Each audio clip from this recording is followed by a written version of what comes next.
दोस्तों, यदि आप नए राइटर हैं और आप नॉवेल या शॉर्ट स्टोरी लिखते हैं और उसको पब्लिश कराने की सोच रहे हैं, तो क्या प्रोसेस है, क्या क्या आपको करना पड़ता है, और क्या आप चीज़ अवॉइड कर सकते हैं और किन का आपको ध्यान रखना है, ये सब चीज़ें हम इस वीडियो में डिस्कस करने वाले हैं। नॉवेल लिखते कैसे हैं, इस पर ऑलरेडी मैं एक वीडियो कर चुका हूँ, आपको डिस्क्रिप्शन में या आई बटन में लिंक मिल जाएगा, वहाँ से चेकआउट कीजिए। जब आप लिख लेते हैं, देखो दो तरह के राइटर होते हैं, कुछ तो जो नोटबुक और पेन का यूज़ करते हैं और मैन्युस्क्रिप्ट बनाते हैं हैंड रिटन फॉर्मेट में। दूसरे वो लोग होते हैं जो अपने लैपटॉप या कंप्यूटर पे डायरेक्ट टाइपिंग कर लेते हैं। जैसे मैं सेकंड मेथड यूज़ करता हूँ, मैं अपने लैपटॉप पे टाइप कर लेता हूँ। तो इसमें कोई इश्यू नहीं है। जो लोग मैन्युस्क्रिप्ट लिखते हैं सिर्फ हैंड राइटिंग के थ्रू अपनी नोटबुक में, तो उनको क्या करना होता है, जब आपकी मैन्युस्क्रिप्ट, आपका स्टोरी, आपका नॉवल कंप्लीट हो जाता है, तो आपको किसी भी टाइप राइटर से किसी भी कैफ़े पे जाके, किसी कंप्यूटर वाले के पास जाके उसको टाइप कराना होता है। ठीक है, उसको टाइप करा के, चाहे वो हिंदी में है, उर्दू में है या इंग्लिश में है, उसको टाइप कराना ज़रूरी है। टाइप कराने के बाद उसकी आपको एक बार प्रूफ रीडिंग करनी चाहिए। मेरा सजेशन ये है कि उसमें जो प्रिंट टाइपिंग एरर होते हैं उनको आप सॉल्व कर लें, एकदम मैन्युस्क्रिप्ट को क्लियर कर लें।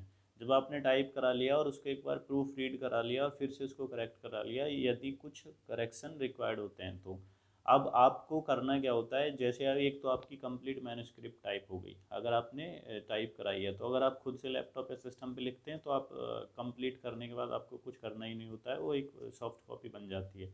इसके अलावा आपको एक और चीज़ करनी होती है, अपने वर्क की समरी बनानी होती है। ठीक है, एक पेज या 1.5 पेज की मैक्सिमम आपको एक समरी बनानी होती है कि आपका जो वर्क है, आपका नोवेल है या आपकी जो शॉर्ट स्टोरी है, शॉर्ट स्टोरी के केस में वो एक पैराग्राफ की या 2 पैराग्राफ की समरी हो सकती है, बट नोवेल के केस में एक पेज की हो सकती है।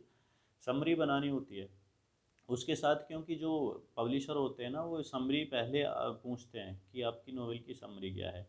अब आपने समरी भी बना ली और आपका मैन्युस्क्रिप्ट सॉफ्ट कॉपी यानी कंप्यूटराइज या डिजिटल वर्जन में रेडी है, तो अब आपको उसको पब्लिश कराना है। तो पब्लिश कराते समय दो चीज़ें आपको ध्यान रखनी है। एक, पहली नंबर की चीज़, तो आपको उसी पब्लिशर के पास जाना है जो आपकी जो मैन्युस्क्रिप्ट है, जो आपका जनरा है, उससे रिलेटेड बुक्स पब्लिश करता हो।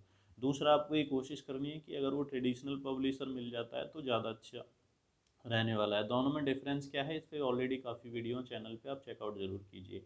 तो जब आप ये डिसाइड कर लेते हैं कि कौन सा पब्लिशर मेरे लिए बेस्ट है, उसमें आपकी हेल्प काफ़ी वीडियोस कर सकते हैं। तो आपको उस पब्लिशर की वेबसाइट चेक करके, उनकी ईमेल आईडी होती है, या तो उस पर आपको सेंड करना होता है, या फिर कुछ पब्लिशर्स के ऑनलाइन सबमिशन प्रोसेस होती है, वो उसको फॉलो करते हैं, तो ऑनलाइन भी आप सबमिट करते हैं। तो मेजॉरिटी ऑफ केसेस में क्या होता है कि वो पहले आपसे आपकी मैन्युस्क्रिप्ट की समरी और 1 या 2 चैप्टर उसके साथ मांगते हैं। तो आपको अलग से फाइल बना के, एक जिसमें आपकी मैन्युस्क्रिप्ट की, आपकी नोवेल की समरी होगी और एक चैप्टर होगा। जैसे शॉर्ट स्टोरी के केस में तो चैप्टर होगा नहीं, वो डायरेक्ट आप भेज सकते हैं, बट नोवेल के केस में आपको समरी के साथ 1 या 2 चैप्टर लगा के भेजने होते हैं। ठीक है, तो इस तरह की फ़ाइल भी आप एक रेडी रखें, और फिर वो जो पब्लिशर होते हैं, जो अच्छे पब्लिशर होते हैं, आपको कुछ वीक में, कुछ दिनों में आपको रिप्लाई कर देते हैं। अगर उनको पसंद आती है मैन्युस्क्रिप्ट, तो वो पूरी मैन्युस्क्रिप्ट मांगते हैं आपसे और फिर आपको